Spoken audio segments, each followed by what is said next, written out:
particular body with all of you being my constituents. So it is truly bittersweet. It has been a great honor and pleasure to work for all of Eagle County. I will continue to do so, not only until January when I am sworn in to represent the western part of Eagle County, but beyond as well, because I think our valley here in the Roaring Fork Valley as well view things as a whole, and I think in many ways having two congresspeople will be better than one, as long as that other congressperson is a man by the name of Sal Payne.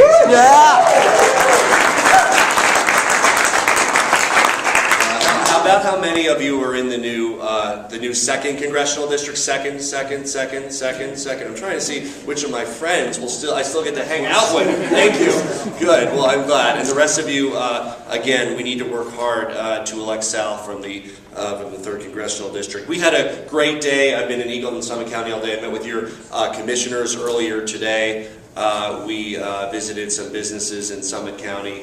We also took a tour with CDOT of the Eisenhower Tunnel, and we're working on some fire prevention systems and some federal funding for those as well as the regular improvements for that corridor. So we are hard at work for Eagle and Summit County, and we plan to continue to do that. I have been traveling around our new district. I picked up a lot of new areas as well, getting to know folks in Larimer County and southern Jefferson County and all of these wonderful areas of the state that in many cases have been now liberated from many years of Republican representation. There's people who had Tom Tancredo and Mike Hoffman, and now they're in the 2nd district, and boy are they thrilled. But what I try to do as we go around the state is just listen to people, because I believe that the solutions to the problems we face will come from the people of the country themselves. And I find that people everywhere, whether it's Larimer County or Eagle County, Jefferson County, Boulder County, what they're interested in is the discussion of the issues that they face around the kitchen table every day. How do we pay our bills? How do we afford college for our kid? What do we do if we're laid off? How do we make the next payment on our home? We have a lot of work to do to reignite the American dream for everyone. Over the past decade, it's been growing more and more out of touch for many Americans, whether it's the cost of higher education, whether it's wages staying stagnant, whether it's costs going up, whether it's tax breaks for big corporations and the wealthy rather than most American families. There seems to be a bigger gap. But I'm confident that together we can do it.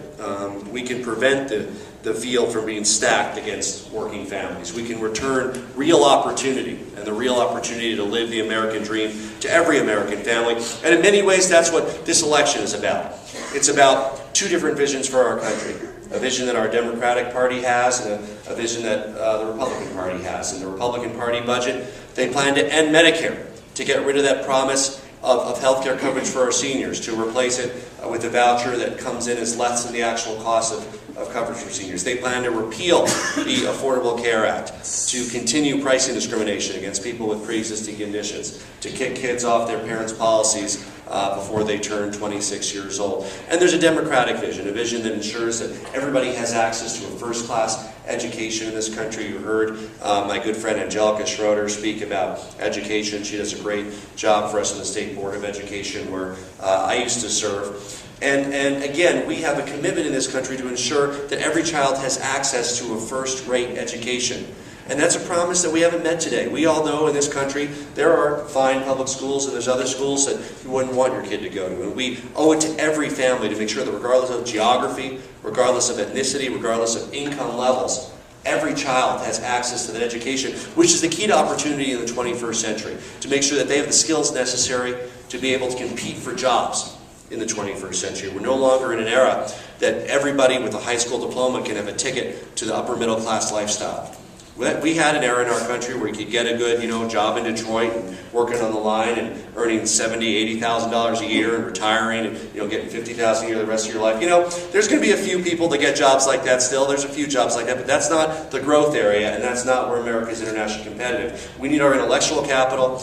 We need to be prepared for the jobs of the future. More and more of them require a higher education as well, which is why college access continues to be so critical. And there are stark contrasts between a party on the one hand that wants to cut Pell Grants, that wants to cut higher ed funding, as well as eliminate the Department of Education, which among the programs include the free and reduced lunch program, which help feed some of our poor families in school. You can't learn if you have an empty stomach, versus a Democratic agenda that talks about making college more affordable, an agenda that talks about making sure that every school is a good school, agenda that talks about transforming our failing public schools into good public schools, and make sure that we give educators a hand in meeting their objectives rather than a slap on the face. Another critical difference is about the environment. We as Democrats care about protecting our quality of life and protecting our environment. I've enjoyed working with residents of Eagle County, independents, Democrats, and Republicans, to come out with our Eagle County Wilderness Bill, which has been unanimously endorsed by your commission.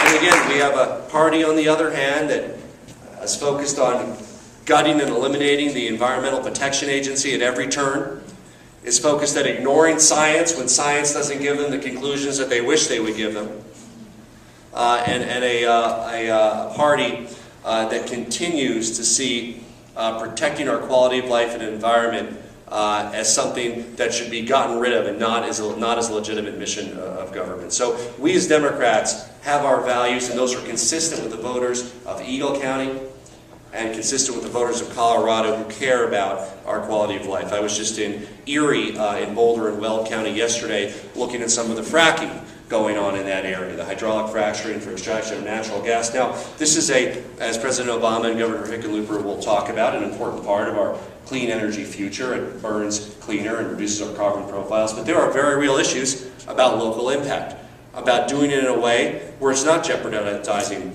the health of kids and families near schools, near subdevelopments, and in ways that emit gases and toxic water into the environment. So let's get this right. Let's get this right. And let's pursue an energy policy. You know, this is an important election, and you are here in Eagle County. You're at ground zero for the re-election of President Obama. Colorado, a swing state. Eagle County, a county that delivered last time for the president and will need to deliver again if we're going to carry Colorado. Must deliver to make sure that Sal Pace is elected from the 3rd Congressional District. And my race, too, is more competitive than it's been in the past. We've picked up some conservative areas. I've lost all of my Adams County areas. I used to kind of go all the way towards Denver and right to the Denver border. And now I go all the way to the Wyoming border. So it's a different Whoa. But again, people everywhere care about these issues.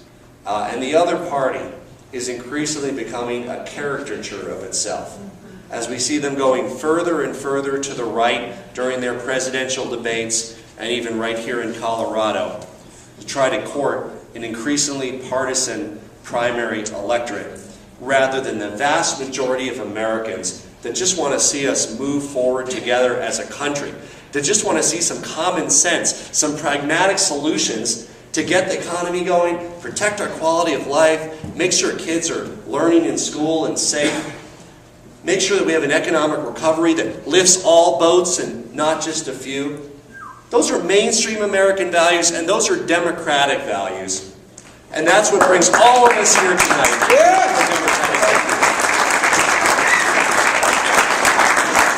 I want you all to know that after this next election, if I'm elected to represent the 2nd Congressional District, I will continue to work with all of Eagle County on Eagle County issues. And look forward to having as my partner in Eagle County, Sal Pace. One final ask, and I know it's a bit of a drive, but I'm hoping some of you will do it. There will shortly be an opportunity for those of you who live in the 2nd Congressional District to sign up to be delegates for me in Loveland, Colorado. I was telling people coming in, I was going to tell you all it was Loveland Pass, and then later on said a correction memo, it was Loveland, because I wanted me to sign up. But I'm being honest with you, it's Loveland on April 3rd. And that's how I get my name on the ballot, and we do need to have a quorum there, and we want to have a strong representation from Eagle County. So when you have that opportunity, please sign up to come to Loveland on April 3rd. I'll give a special shout out to Eagle County there. And as I said, I was under Loveland Pass today at Eisenhower Tunnel as well. But again, it has been a great honor for me to represent Eagle County. And those of you who continue to live in the new 2nd Congressional District, it will be a great honor to continue to represent you in Congress, to continue to move our progressive values forward, working hard to elect Sal Pace, working hard to elect a Democratic majority of the House of Representatives, working hard to elect Jill Ryan as the next county commissioner, and working hard to make sure that this state stays blue for Barack Obama. Thank you.